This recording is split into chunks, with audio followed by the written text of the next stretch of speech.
चढ़ने वाले शेयरों की और बातचीत कर लेते हैं। उसमें से एक शेयर पेटीएम थोड़ा सा फैंसी स्टॉक है, लोगों के रडार पर रहता है। 300 रुपए तक की नीचे की जर्नी तय करके फिर ये ऊपर रिकवरी कर रहा है। कल की गिरावट से ना थोड़ी सी चिंताएं बढ़ी थी कि क्या पेटीएम की तेजी पर ब्रेक लग गया, लेकिन आज हम देख रहे हैं कि पेटीएम में करीब करीब 10% के आसपास की तेजी है।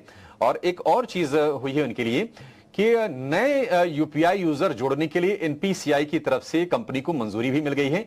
11% की सॉलिड तेजी के साथ फिर से 750 रुपए के पार निकल के एक कारोबार कर रहा है पेटीएम का शेयर। पेटीएम के लिए रुचि जी क्या टारगेट आप देख रहे हैं और क्या करना चाहिए इस लेवल पर? 820 के आसपास के टारगेट स्टॉक में एक्सपेक्ट कर सकते हैं। स्टॉक ने पिछले 4 महीने से काफी एक अच्छी सस्टेन अप मूव बताया और अच्छी बात यह कि पूरे मार्केट के वोलेटिलिटी में भी इस स्टॉक ने अपने 40 दिन के ईएमए, जिसको हम यूजुअली एक शॉर्ट टर्म के सपोर्ट देखते हैं, वो ब्रेक नहीं किया है। सो वो मूविंग एवरेज सपोर्ट कल का लो भी देखेंगे, एग्जैक्टली वो एवरेज सपोर्ट के आसपास ही है, जो अभी 660-670 की रेंज में। तो 660-670 स्ट्रॉन्ग सपोर्ट जब तक इंटैक्ट है तब तक शॉर्ट टर्म मोमेंटम पॉजिटिव है और कोई भी पोजीशंस है तो होल्ड कर सकते हैं और 820 के अराउंड के टारगेट स्टॉक में एक्सपेक्ट कर सकते हैं। 820 तक के टारगेट आप पेटीएम के शेयर से एक्सपेक्ट कर सकते हैं। चढ़ने वाले शेयरों की ओर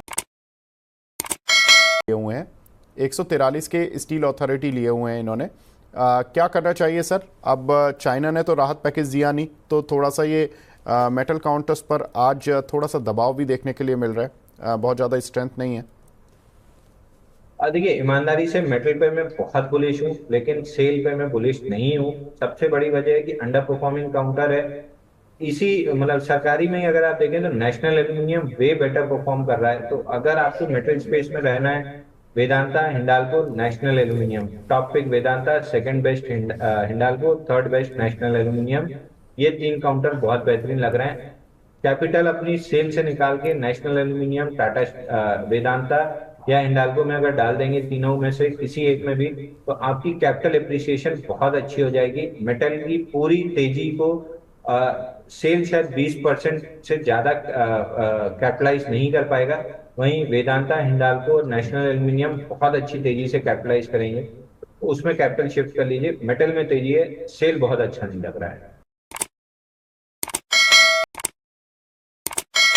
जी बताइए sir. SAIL steel authority of India 157।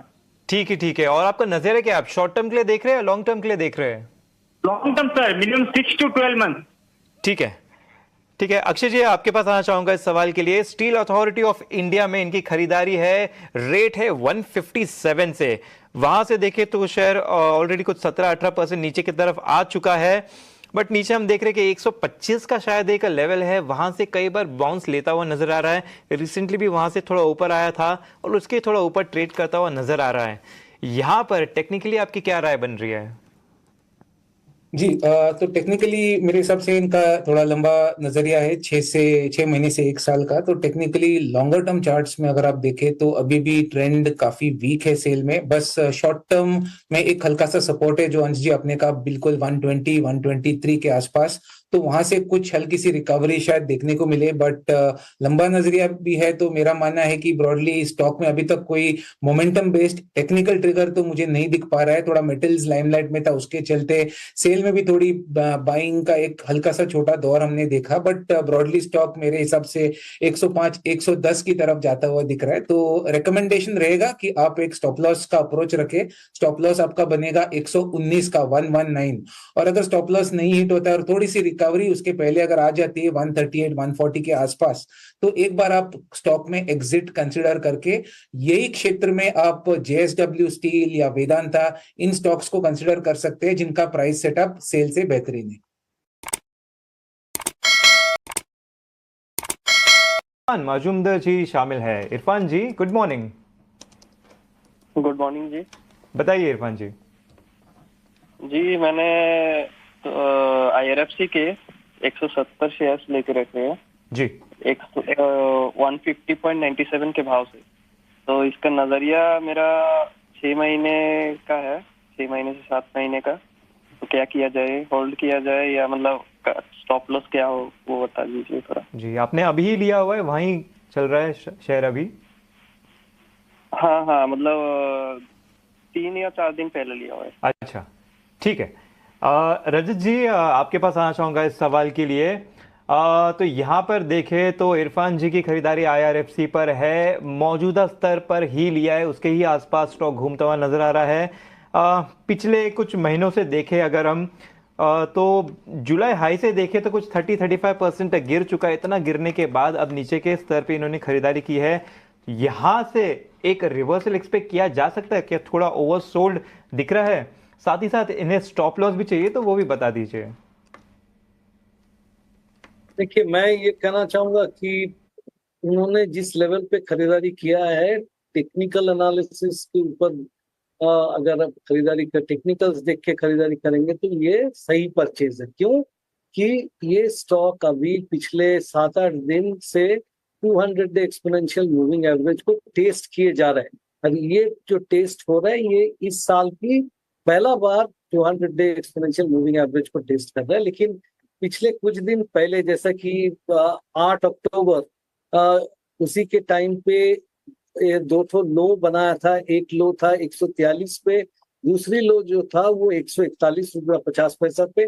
मैं बोलूंगा कि उनको 140 के नीचे स्टॉप लगाना चाहिए, क्योंकि जब ये 200 डे एक्सपोनेंशियल मूविंग एवरेज को ब्रिज किया था तो वो 141 से नीचे नहीं गया है। इसीलिए 140 का स्टॉप लॉस लगा के बने रहिए। हो सकता है कि वो ऊपर बाउंस करेगा, क्योंकि ये नीचे तो नहीं जा रहा है, यहाँ पे कंसोलिडेशन हो रहा है, कुछ सप्लाईज एब्जॉर्ब हो रहा है। 162 163 क्रॉस करने के बाद में इसमें कुछ खास मोमेंटम दोबारा आ सकता है। लेकिन मेरे अंडरस्टैंडिंग में इसका जो डाउन स्विंग है एक बार के लिए तो खत्म हो चुका है। तो ये है रणनीति, खास तौर पे रजत जी की तरफ से मिलती हुई।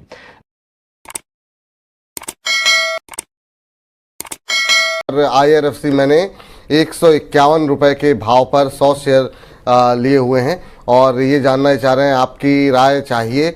लंबी अवधि का इनका नज़रिया है और अभी अगर हम देखें तो IRFC की बात करें तो सर बीच बीच में एक रिकवरी आती है, खासतौर से RVNL में।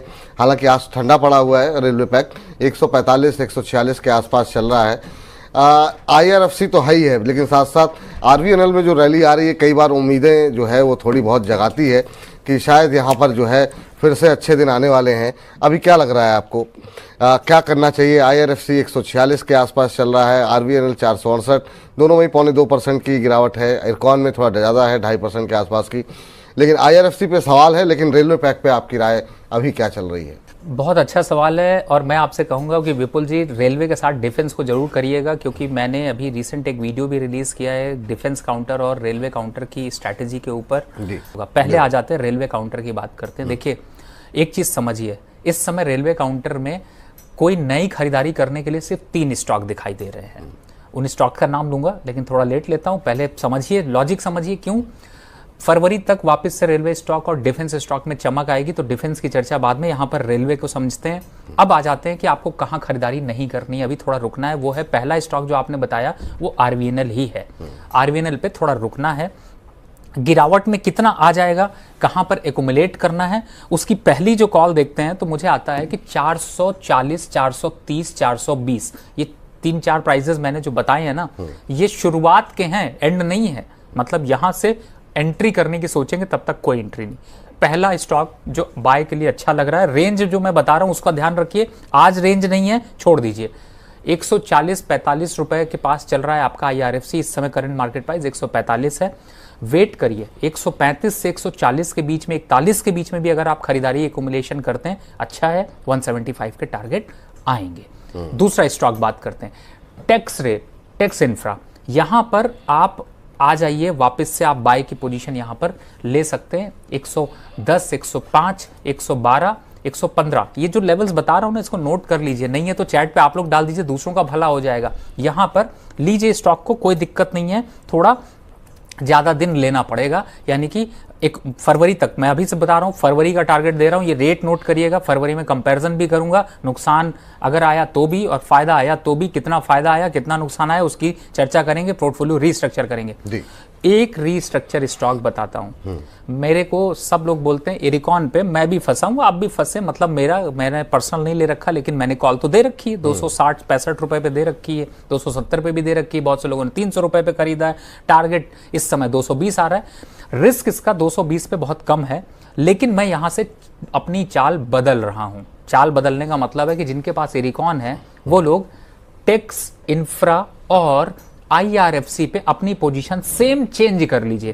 पहला, वहां पर आपको 2 क्वांटिटी मिल जाएगी, यहां पर 1 क्वांटिटी है, तो ये चेंज कर लीजिए, स्विच कर लीजिए अपने पोर्टफोलियो को। फरवरी तक के लिए आपको प्रॉफिटेबिलिटी का मजा आ जाएगा, तो यहां पर घबराने की जरूरत नहीं है। अब रेलवे के तीसरे स्टॉक की तरफ बात करें, जिसको फोकस करना है वो है राइट्स।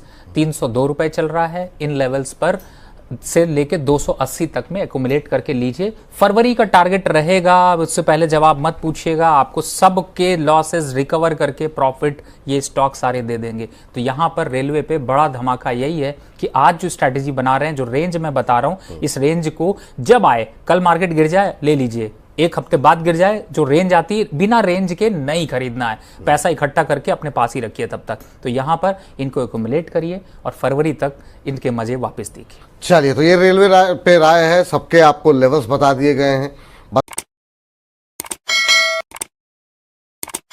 अगले दर्शक का प्रश्न जो है कार्यक्रम में लेते हैं, और BPCL के ऊपर। सर, HPCL, BPCL, IOC, इन 3 में से क्या अच्छा लग रहा है, खासतौर से पिछले 2-3 दिन में जो गिरावट आई है कच्चे तेल के अंदर? अरुण माझी जी ने BPCL को 340 रुपए के भाव पर लिया हुआ है, आपकी राय जानना चाह रहे हैं, क्या करना चाहिए? इन तीनों में से आपके पसंदीदा शेयर कौन से होंगे?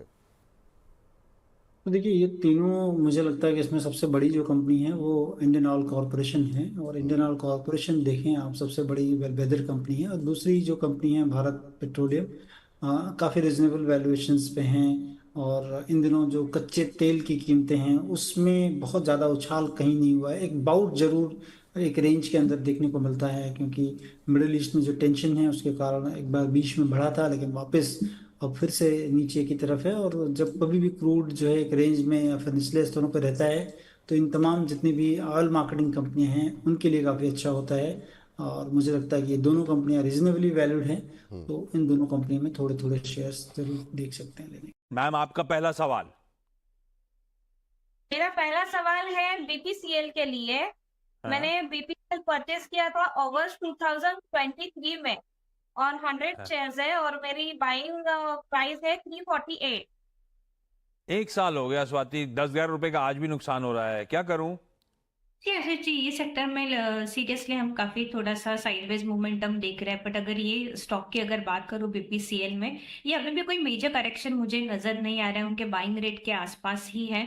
बट ओवरऑल काउंटर ये थोड़ा अभी मुझे लगता है कि हमें प्रॉफिट बुकिंग देखने मिल सकता है in few coming trading session. ये स्टॉक की बात करें तो 2023-24 काफी स्ट्रॉन्ग मोमेंटम रैली हम लोग ने इसलिए देखी है। ऑलमोस्ट 250 से जब ये ब्रेकआउट दिया 350 तक गया था। ना एट दी करंट लेवल इसमें एक नेगेटिव डाइवर्जेंस बन रहा है वीकली चार्ट्स पे, तो लिटिल बिट कंसर्न है। अगर हो सके तो आप 225 के स्टॉप लॉस से होल्ड रखिएगा। ऊपर में इसमें उछाल आता है 360-370 तक, तो वहां पे अपने प्रॉफिट्स बांध लीजिएगा। But for long term horizon के लिए मैं नहीं सजेस्ट करूंगी कि होल्ड कीजिएगा। कोई भी अगर राइज आती है 360 के आसपास तो बुक योर प्रॉफिट्स। मन्नापुरम का चार्ट लेकर आइए जरा एक बार। थोड़ी सी रिकवरी तो आई, थोड़ी सी रिकवरी आई, लेकिन इसमें एक सबसे मजेदार बात बताऊँ आपको, ये बैन में है स्टॉक। तो पहली बात, बेचने का कोई मतलब ही नहीं था। पहली बात आप बेच ही नहीं सकते थे, खैर एनीवे, मतलब पुट वुट कुछ नहीं ले सकते थे, वो अलग बात थी। और वो सीधा खुले सर्किट पे, उसके बाद 15% के सर्किट पे, तो मतलब कई बार हंसी आती है, लेकिन ठीक है। अब ठीक है, ये सब चीज़ें चलती रहती हैं लाइफ में। तो थोड़ा फ्राइडे को कॉमेडी हो जानी है। हाँ, थोड़ी सी कॉमेडी हो गई आज। ये पता चला कि ये तो बैन में था वो, क्योंकि मैं अभी बैन की लिस्ट देख रहा था कि बैन में कोई एडिशन या वो तो नहीं हुआ, तो उसमें दिमाग में आया कि ऑलरेडी कौन कौन से बैन में हैं। तो मन्नापुरम तो ऑलरेडी बैन में बेचारा, तो वैसे ही इसको बेचा किसने होगा। इसके लिए वो F&O वॉल्यूम में नहीं था ना, क्योंकि बैन में था, तो इसके लिए आप बेच ही नहीं सकते थे। कैश में कहाँ बिकेगा, वो खुला ही 10% के सर्किट पर, फिर 15% हो गया। वैसे काफ़ी गिर गया अभी ये स्टॉक। और अब देखते हैं, नॉर्मली मैंने एक चीज़ नोटिस की है मन्नापुरम में, एक जब हर कोई इसको बेचना शुरू कर देता तब एक बॉटम बनता है इसमें। देखते हैं ये उस चीज़ की शुरुआत हुई है या नहीं। हाँ, ऑब्वियसली आरबीआई वाला इम्पैक्ट है। देखिए आईएफएल के केस में क्या हुआ था, आईएफएल के केस में 2 दिन तक प्राइस डैमेज था, 2 दिन सीवियर प्राइस डैमेज था, उसके बाद स्टॉक में बॉटम बना आईआईएफएल में, और उसके बाद 3-4 महीने तक स्टॉक ने थोड़े से मूव दिखाया, उसके बाद वो बड़ा मूव आया, क्योंकि उसके बाद जब रेमेडियल एक्शन लिए तो फिर वो जब क्लियर हो गया था। मेरे हिसाब से मनापुर में भी यही होगा, 2 दिन प्राइस डैमेज रहेगा, उसके बाद ये स्टॉक टाइम करेक्शन दिखाएगा, फिर थोड़ा स्टेबल होगा, उसके बाद अगर इन्होंने रेमेडियल एक्शन लिया तो शायद रैली आए, लेकिन अभी के लिए एकदम बहुत बड़ी रैली एक्सपेक्ट करना आई थिंक वो भी थोड़ा सा टफ होगा यहाँ पर। तो थोड़ा सा संभल कर चलना है बेसिकली मनप्पुरम फाइनेंस में, और देखेंगे अगले हफ्ते क्या होता है। मेरे को बस और लेना है लास्ट में, हिंदुस्तान एरोनॉटिकल्स, नरेश भाई कितना टूटेगा ये? ट्रेंड अभी भी वीक ही है स्टॉक का, और इसमें जो मेजर सपोर्ट है वो 4100 to 4000 का है, जो इलेक्शन डे लो था। तो जब तक ये होल्ड करता है तब तक ये साइडवेज रह सकता है, बट ओवरऑल पॉजिटिविटी नहीं दिखाई दे रही। एक रेंज बाउंड मूव होगा 4000 to 4600 के बीच में, से 4600 के लेवल्स के आसपास रेंज बाउंड मोड। यहाँ पर कोई पॉजिटिव इम्पैक्ट नहीं, एक लेवल पर फंसा हुआ फिलहाल हिंदुस्तान एरोनॉटिक्स लिमिटेड का स्टॉक। सोनी, वरुण बेवरेजेस को एक बार पुल अप करेंगे। ब्रोकरेज रिपोर्ट आई है और इनफैक्ट खरीदारी की राय बरकरार रखी गई है, 800 तक के लेवल्स भी यहाँ पर देखे जा रहे हैं, करीब 3% की तेजी।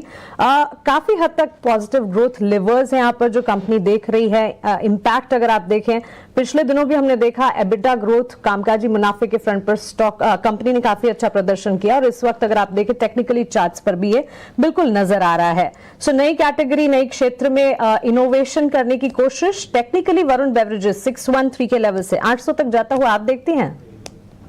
नहीं, मुझे लगता है कि यहाँ पे इमीडिएट बेसिस पे 600 का एक अच्छा सपोर्ट है, उसको क्रॉस किया है, होल्ड कर रहा है, उसके ऊपर 2050 EMA को भी होल्ड कर रहा है। आज तो कहीं ना कहीं अगर वो दोबारा 625 के लेवल को क्रॉस करता है तो वहां से आपको 650-670 के रेंज पे आते हुए नजर आएगा। सो मुझे लगता है कि रिस्क टू रिवॉर्ड रेशियो भी सीमिंगली डिसेंट है यहाँ पे, 600 के सपोर्ट स्टॉप लॉस के साथ यहाँ पे होल्ड कर सकते हैं। ठीक है, सो 600 का एक स्टॉक लॉस और पोजीशन जिनकी है एग्जिस्टिंग पोजीशंस बनाए रखे, राय वरुण बेवरेजेस पर मिलती हुई। किरण जी चाहिए वोडाफोन आइडिया के शेयर पर। कल हमने शेयर को देखा कि 8.5 रुपए के भी नीचे ये फिसल गया। अभी तक तो ऐसा लग रहा था कि 9, 9.5 की रेंज में शेयर चल रहा था, कल एक फिर से ब्रेकडाउन आया है। वोडाफोन आइडिया अभी कितना गिर सकता है आपके हिसाब से? सो वोडाफोन आइडिया की तरफ बात करें तो इसका जो मेजर सपोर्ट था वो 11-12 रुपए के आसपास था, उसको उसने एक बड़ी कैंडल के साथ एक हाई वॉल्यूम के साथ उसको ब्रेक किया था, तो उसके बाद ये स्टॉक कंटिन्यूअसली नेगेटिव टेरिटरी के अंदर ही चल रहा है। अब अगर इसका वीकली चार्ट या मंथली चार्ट देखोगे तो कहीं ना कहीं नीचे में 8 रुपए से लेके 7 रुपए का एक क्लस्टर रेजिस्टेंस था, जिसके आसपास 200 डेज मूविंग एवरेज भी थी करीबन जुलाई 2023 में, और इसी लेवल को क्रॉस करके यहाँ पे एक शानदार रैली आई थी। तो कहीं ना कहीं सपोर्ट के आसपास है, बट फिर भी यहाँ पे मैं बॉटम फिशिंग के लिए मना करूंगा। जिनके पास भी है वो 8 रुपए का स्टॉप लॉस रखे, नई खरीदारी के लिए मेरे हिसाब से थोड़ा अवॉइड करना चाहिए। टाटा केमिकल्स क्या और चल सकता है रचना? क्योंकि कल तो शॉर्ट कवरिंग थी, कल का सेशन तो समझ में आ गया, खबर भी थी कि टाटा सन्स की लिस्टिंग होगी, अब उनको जो रियायत मिल रही थी वो रियायत नहीं हो रही है। और चलेगा क्या टाटा केमिकल्स? टाटा केमिकल्स अगर 1200 क्रॉस करेगा तो फिर इसमें और मोमेंटम फिर से बढ़ेगा। मोमेंटम इसका अभी भी पॉजिटिव है, लेकिन 1200 के आसपास एक रेजिस्टेंस माइनर है, अगर उसको निकाल दिया तो 1240 और 1280 की तरफ डेफिनेटली जाएगा। हम आपके सवालों को शामिल करेंगे। पहले कॉलर हमारे साथ इस वक्त जुड़े हुए हैं रवि राजा हैदराबाद से। रवि राजा जी नमस्कार, पूछिए किस स्टॉक पे आपका सवाल है? नमस्ते जी। जी पूछिए। फर्स्ट ऑफ ऑल पूरा ईटी हाउस प्रदेश का टीम को हमारे तरफ से belated Dussehra greeting. Thank you so much, thank you so much sir. Sir आपके एक्सपर्ट पैनल से हमें ये राय जानना था कि I am holding 600 shares of GMDC bought at the rate of 411. Okay. And IOC bought 600 shares at the rate of 92. Okay. ये वाला call हमारे सबसे प्रिय संजीव बसिन की जी का था। जी चलिए एक रवि हाँ फटाफट से, हमारे पास थोड़ा समय कम है तो फटाफट से कई कॉलर लाइन में है, तो आप जरा अपना तीसरा स्टॉक हमें जल्दी से बता दें। 760, sir. And I am a long-term investor. I just wanted to know what is the future stance in this. ठीक है, BSE लिमिटेड भी आपने लिया हुआ है ना? हाँ जी, 100 shares at the rate 760. ठीक है, ठीक है, ठीक है। अजीत जी हमारे साथ इस वक्त जुड़ चुके हैं। अजीत जी गुड मॉर्निंग। जरा फटाफट से बताइए कि GMDC इन्होंने जो इनका खरीदारी का स्तर है वो है 411 के भाव पे, और बात करें BSE लिमिटेड की तो यहाँ इन्होंने 760 के स्तर से यहाँ पर बने हुए हैं जबरदस्त स्तरों पे। IOC भी इन्होंने बहुत ही अच्छे लेवल पे खरीदारी की हुई है 92 के स्तर पे। सिर्फ अगर हम देखें तो इन्होंने एक GMDC है जो ऊपरी स्तरों पर खरीदा है, बाकी सभी स्टॉक जो हैं वो इन्होंने जाहिर सी बात है बहुत जबरदस्त स्तरों पे खरीदारी की हुई है। बताइए क्या राय होगी, और खासतौर पे BSE लिमिटेड की तो सक्सेस स्टोरी अलग ही है और इनकी खरीदारी का लेवल तो कमाल का है 760। गुड मॉर्निंग प्रशांत। बिल्कुल, देखिए बाकी जो दो स्टॉक्स हैं इनके BSE IOC काफी स्ट्रॉन्ग रिटर्न्स ऑलरेडी आ रहे हैं, और मैं कहूंगा कि अभी भी बने रहें। खासतौर से IOC में जिस तरीके से काफी लंबे टाइम के अंडर परफॉर्मेंस के बाद दोबारा से आप देख रहे हैं कि ऑयल मार्केटिंग कंपनीज में दोबारा से ट्रैक्शन देखने को मिल रहा है, और क्रूड भी कहीं ना कहीं इनका साथ दे रहा है कि दोबारा से आप देख रहे हैं कि $80 के ऊपर सस्टेन नहीं किया, दोबारा से आप $75 के पास आते हुए देख रहे हैं। तो ये सारी चीजें पॉजिटिव रहेंगी OMCs के लिए, तो यहाँ पे डेफिनेटली बने रहने की रिकमेंडेशन होगी। और BSE में भी देखिए जिस तरीके से हम देख रहे हैं कि ट्रैक्शन कंटिन्यू हो रहा है, हर डिप पे ये बाइंग इंटरेस्ट इमर्ज हो रहा है, तो यहाँ पे भी कोई ऐसा चैलेंज मुझे नजर नहीं आता। स्टॉक अपने रिकॉर्ड हाई पे है, अनचार्टेड टेरिटरी में है, क्योंकि ये लॉन्ग टर्म के इन्वेस्टर हैं, तो डेफिनेटली वहां पे भी कोई रीजन नहीं है मेरे को कि मैं सेल रिकमेंड करूं या एग्जिट रिकमेंड करूं। GMDC बेसिकली उनका थोड़ा सा देखिए बाइंग प्राइस की जरूर नीचे है, बट स्टॉक में अगर आप देखेंगे तो प्रशांत काफी स्ट्राप अप मूव देखने को मिला था। ये करीब 20 रुपए से ये 480 तक के लेवल्स देखने को मिले थे स्टॉक में। तो अब एक basically time wise correction basically ये देख रहा है स्टॉक। मुझे लगता है कि डाउन साइड शायद कैप्ड है इसमें, 300 का जो बैंड है उसको काफी स्ट्रांगली होल्ड कर रहा है काफी टाइम से। जब तक ये होल्ड कर रहा है तब तक इसमें बने रही है, तब तक जब भी 380-390 के लेवल्स ब्रेक होंगे तो फिर next leg of up move शुरू होगा, जो कि इनके स्टॉक प्राइसेस जहां पे इन्होंने बाय किया है शायद उससे भी ऊपर ये स्टॉक को लेके जाए। तो अभी यहाँ पे बने रहने की रिकमेंडेशन होगी 300 के क्लोजिंग स्टॉप लॉस। जोमेटो को लेकर ब्रोकरेजेस की रिपोर्ट्स भी आई और रिपोर्ट में बड़ी इंटरेस्टिंग चीज दिख रही है। मैक्वारी की रिपोर्ट 100 रुपए के टारगेट, हालांकि मतलब वो सिनेरियो तो दिख नहीं रहा है। बाकी जो दो रिपोर्ट्स हैं उसमें टारगेट है 320 के और 325 के। अब जोमेटो 300 से गिर के 250 रुपए के आसपास तो आ गया है ये। विवेक जी कैसे देखें इसको जोमेटो को, और ये जो फंड रेज करने जा रही है QIP से 8,500 करोड़ रुपए का, आप इससे चिंतित हैं या फिर आप इसके क्या मायने देख रहे हैं? अभिषेक, इनफैक्ट जोमेटो पर मैं बहुत बुलिश हुआ करता था। डबल डिजिट में हमने खरीदा और ऐसे डिस्क्लोजर बाहर भी निकल चुके हैं। जब कंपनी का स्टॉक या कंपनी बहुत अच्छा करने लग जाती है तो फिर ओवर एम्बिशियस होके ज्यादा से ज्यादा पैसा उठाओ, ये ऐसी एक्टिविटीज होने लगती है ना, तो थोड़ा सा आपको कॉशियस रहना चाहिए।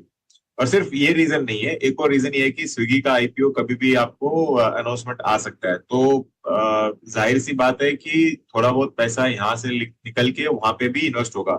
अभी समझ लीजिए अगर मेरे पास भी आज के दिन अगर जोमेटो है या फिर मेरे पास 100 रुपए है डालने के लिए, मैं पूरी कोशिश करूंगा कि तो 50-50 या 60-40 या 40-60 रेशियो में दोनों ही कंपनीज में डालेंगे, क्योंकि आप अगर ओवरऑल वर्ल्ड सिनेरियो देखो तो सब कंट्रीज में दो ही मेजर डिलीवरी ऐसे एप्स है या कंपनीज है जहाँ पे वो लोग दिग्गज है और majority of the market share है, और बाकी छोटी छोटी कंपनीज आती है और जाती रहती है।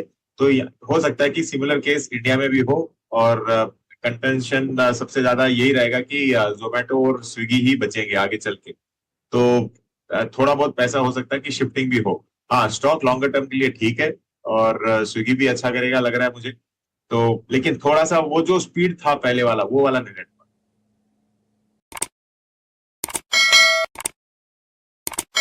प्रकाश सलेचा साहब हमारे साथ इस वक्त जुड़े हैं। प्रकाश जी नमस्कार, कहां से बात कर रहे हैं? जी नमस्कार, मैं राजस्थान बालोतरा से बात कर रहा हूं।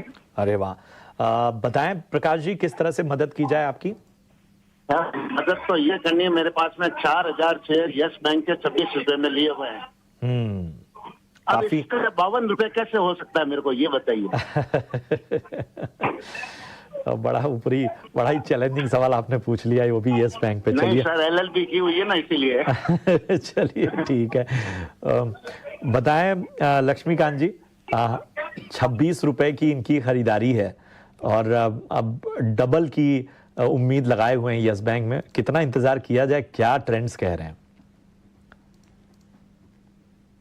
देखिए, as being the employ of yes securities limited और यस बैंक की सब्सिडरी है यस सिक्योरिटी लिमिटेड, तो ड्यू टू सेविंग रिस्ट्रिक्शन मैं इस पर कुछ भी रिकमेंडेशन नहीं। बताइए 26 की बाइंग, 52 का जो है वो उम्मीद यस बैंक में लगा रहे हैं प्रकाश जी, कितना इंतजार करना पड़ेगा?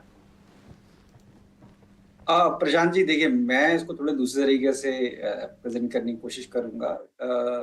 अगर आपने जितने टाइम में 26 पे यस बैंक को लिया था, उसी टाइम पे अगर आपने ICICI बैंक को बाय किया होता या एक्सिस को बाय किया होता, यही दो टॉप परफॉर्मर है। HDFC को भी आप चलिए इंक्लूड कर लीजिए, मैं कहता हूँ कि उसमें अंडर परफॉर्मेंस चल रही है तब भी, तो आपको रिटर्न्स कुछ और होते। तो देखिए यहाँ पे आप जो सोच रहे हैं कि प्राइस, एब्सोल्यूट प्राइस को देखते हुए कि शायद यहाँ से ये एक डिफरेंट ट्रेजेटरी में चला जाएगा, और तो उसके होने से पहले बहुत सारी चीजें फंडामेंटली चेंजेस होने पड़ेंगे कंपनी लेवल पे। तो कुछ चीजें काफी हद तक इम्प्रूव हुई हैं, बट उस तरीके से अभी तक प्राइस में उस तरीके का रिफ्लेक्शन हुआ नहीं है, और हुआ भी है तो सस्टेन नहीं हो रहा है। तो मेरी रिकमेंडेशन तो यही होगी कि जहां पे एक्चुअली में हो रहा है, जहां पे दिख रहा है एक्शन, प्राइस भी कंड्यूसिव है, उन्हीं में रही है। तो मैं तो ज्यादातर अपने क्लाइंट्स को भी ये रिकमेंड करता हूँ कि जहां पे कि आपको अलाइंड है इंडेक्स के साथ, उन्हीं में आप फोकस करिए। तो ICICI बैंक, एक्सिस, HDFC, इन तीनों में प्रेफर करिए। अगर आपका लंबी अवधि का नजरिया है तो डेफिनेटली आपको बहुत क्लोजली वॉच करना चाहिए क्वार्टरली रिजल्ट्स किस तरीके से पैन आउट हो रहे हैं और क्या क्या डेवलपमेंट्स हो रही हैं। बट कितना टाइम लगेगा, to be honest it's very difficult to comment double होने के लिए स्टॉक को।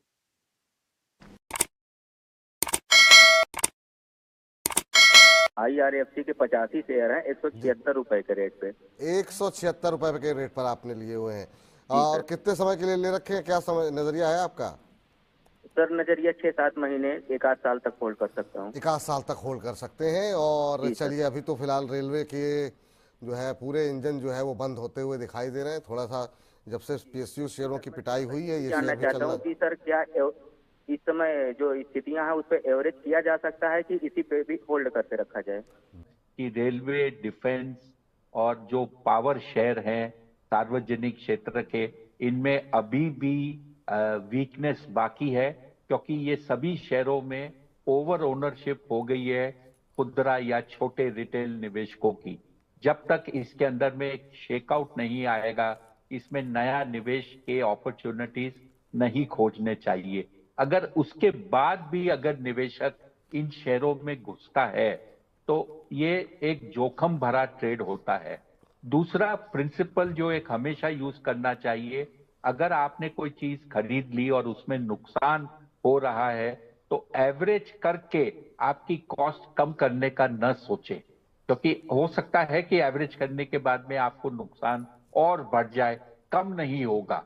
तो ये जो एक फिलॉसफी है या ये जो एक कहते हैं रणनीति है कि गिरते हुए बाजार में एवरेज करो जिससे आपकी कॉस्ट कम हो, ये एक सक्सेसफुल स्ट्रैटेजी नहीं बनती।